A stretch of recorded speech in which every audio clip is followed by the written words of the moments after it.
Frère, c'est bon en fait. YouTube, c'est devenu la télé. En fait, YouTube, c'est devenu une plateforme qui est dédiée aux créateurs qui sont sponsorisés par NordVPN en fait. NordVPN, moi c'est le mec le plus sponsorisé à l'époque et ils m'ont jamais sponsorisé gros, donc c'est vraiment vrai ce que tu dis gros. Oui, les seuls qui m'ont jamais sponsorisé gros. NordVPN, ils sponsorisent que les mecs normaux genre. Moi je suis très content d'avoir connu le YouTube où t'avais des youtubeurs comme Dailymotion qui faisaient des vidéos sur les jeux, qui nous faisaient rigoler, c'est des vidéos qui marchaient. C'était ça le vrai YouTube. Arrêtez avec vos locales là, moi j'ai rien personnellement contre les mecs comme Inoxtag, tout ce bordel là, mais je trouve que ça représente bien en fait cette nouvelle ère de YouTube, avec des youtubeurs avec une hypocrisie. Mais quand je parle d'hypocrisie, quand tu vois, moi ça c'est un truc qui m'a vraiment dégoûté, c'était pendant le drama avec Amaru. Donc Amaru qui a été accusé de plusieurs choses avec des accusations hors contexte, complètement hors contexte. Et Inoxtag, Amine Mathieu, etc. ont craché à la gueule de Amaru sans essayer de savoir les preuves, sans essayer de comprendre la situation. Ils l'ont lâché comme une merde.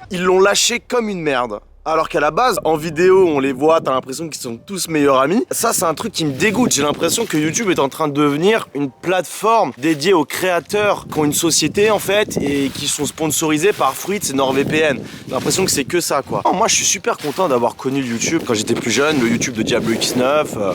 Hop, une petite vidéo sur un jeu, sans prise de tête. Le YouTube de Digidix.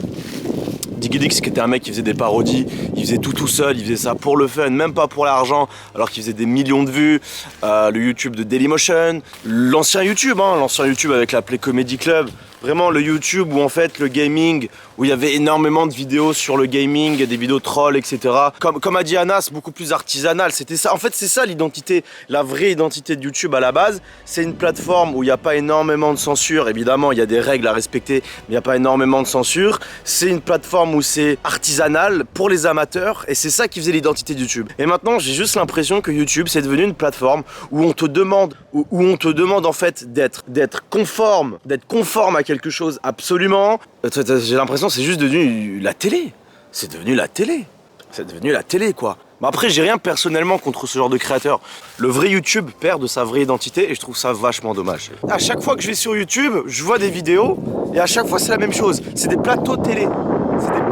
Ils ont tous un micro sur eux, nanana, mais je sais pas, c'est devenu TF1 en fait. C'est devenu vendredi tout est permis le truc. Voilà, on perd de son idée. Je vais la mettre dans la porte.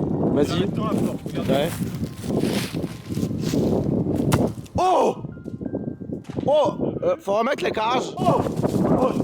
Cristiano Ronaldo. Qu'est-ce que tu penses du nouveau YouTube, de Inoxtag et tout ça? Je connais pas. Dans l'ancien YouTube, on allait vers la nouvelle génération, vers le futur de l'industrie de la vidéo, mais maintenant, en fait, ils ont tué ça. Donc même avant, c'était pas bien, hein, mais avant au moins, c'était plus juste, tu vois. Oui, ils font des vidéos comme sur des plateaux télé, comme à la télé. Ah ouais? Oui. Ils font ça? Oui, je te jure. Ah ouais. Bah ouais. Qu'est-ce que tu aimerais dire à d'autres youtubeurs par exemple? Et Jean-Fils par exemple, tu aimerais faire une vidéo avec lui sur Je connais Fortnite? pas. Bah je sais qu'ils regardent nos vidéos, mais c'est tout. Je sais pas trop exactement. Par exemple Jean-Fils, si tu regardes cette vidéo, Ouais, fais une vidéo avec peut, lui. ouais. Qu'est-ce que tu aimerais dire à d'autres youtubeurs par exemple? Avec qui t'aimerais faire une vidéo de YouTube français? Français? JD, grand JD. Ah mais il est suisse. JD, grand JD. Mais il est suisse, il est pas français. Avec Ilio? Ah il est canadien. Ouais. Maître Gims. Maître Gims. Ouais, Maître Gims. Maître Gims. Indila. Mais c'est pas des youtubeurs. Bah si, ils font des vidéos sur YouTube aussi. Enfin des Oui, mais clips. c'est des musiciens. Ouais, bah nous aussi. Et qu'est-ce que tu aimerais dire par exemple à un mec comme Michou? Envoyez-moi de l'argent s'il vous plaît. Est-ce que t'as un truc à dire justement à cette nouvelle génération de youtubeurs qui sont vraiment dans le déni, qui sont vraiment dans cette ère de... T'as l'impression qu'ils font des vidéos comme à la télé? Ouais. Et je suis dégoûté en fait pour les plus jeunes, mais moi personnellement je suis content d'avoir connu le vrai YouTube. Et ce qui faisait que YouTube était YouTube, c'était ça. Et l'identité de YouTube à la base, c'est ça. YouTube, c'est un endroit pour des créateurs amateurs, pour des créateurs qui veulent s'amuser, pour des créateurs qui n'ont pas forcément les moyens de faire des projets comme à la télé et ce genre de choses. Et c'est ce qui faisait que c'était YouTube. C'est ce qui faisait qu'on kiffait YouTube. Où sont passés les YouTubeurs comme Dailymotion? des youtubeurs qui allaient sur Call of Duty, qui nous faisaient taper des énormes barres. Dailymotion, c'était un gars, c'était une icône. Le gars, il allait sur Call of Duty, il montrait même pas sa tête, il mettait juste son micro, une instru, il faisait des millions de vues, ça faisait kiffer tout le monde. Et ça, c'était le vrai YouTube. C'est le vrai YouTube tel qu'on le kiffe. C'était l'époque de TK qui se mettait de Larissa sur la gueule avec son Samsung Galaxy S9 pixelisé à mort. Mais putain, qu'est-ce que c'était kiffant. Et il y a beaucoup de gens, beaucoup de jeunes malheureusement, ils vont connaître un YouTube qui n'est pas le vrai YouTube. Ils vont connaître un YouTube qui est en fait la télé. Là, j'ouvre une page YouTube, je ne vois que des vidéos de personnes à qui je suis même pas abonné. Et à chaque fois, c'est des vidéos, j'ai l'impression de voir vendredi, tout est permis. Des sponsors, toujours sponsors. Oui, cette vidéo est sponsor par NordVPN. Il faut payer le local, et des locales, partout des locales, quoi. YouTube, maintenant, appartient que aux créateurs qui sont sponsorisés à chaque fois 50 000 € par NordVPN et qui peuvent se permettre de faire des énormes vidéos à concept incroyable. Je dis pas que c'est des mauvaises vidéos, mais...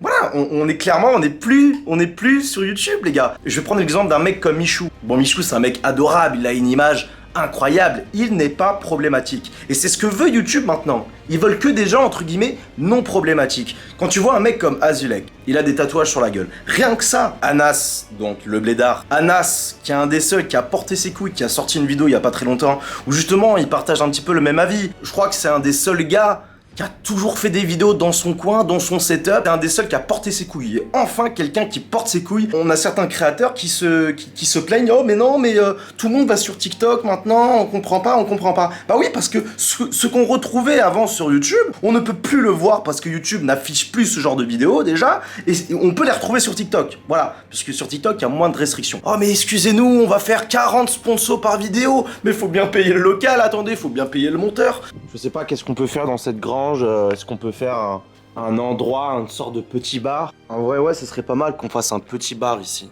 Genre un petit bar, un petit endroit où tu vois, tu te poses avec une petite télé, tu regardes les matchs de foot. D'accord. Boutique La Bille. En fait, on a le projet de construire un énorme château. Il faudrait à peu près 2-3 millions d'euros. S'il y a des personnes tout simplement qui savent ou qui connaissent des Saoudiens. En fait, on veut vraiment faire le château comme dans Shrek 1, c'est-à-dire vraiment faire le même château, les mêmes infrastructures, etc. Il nous faut un permis de construire. Ouais, mais il nous manque juste 3 millions de dollars, quoi. Et en fait, il nous faudrait 3 millions d'euros. Donc s'il y a des gens qui connaissent des gens très très fortunés pour ce projet, nous on prend et en échange, on peut être amis avec eux.